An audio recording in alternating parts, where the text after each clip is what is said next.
तो देखो भाई 3-3 आदमी पटादार रखा है, बहुत मेहनत करता है वीडियो पे, कोई सपोर्ट नहीं करता है। कम से कम सपोर्ट किया करो,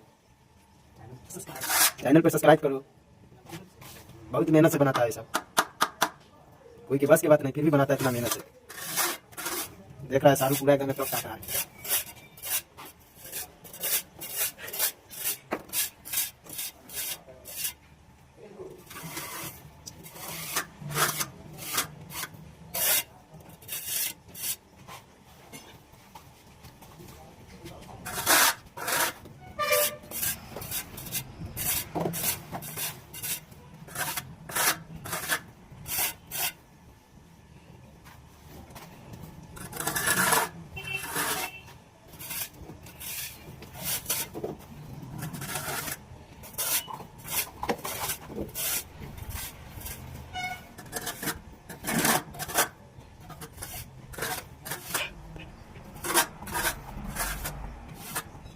शाहरुख एकदम हंस के आते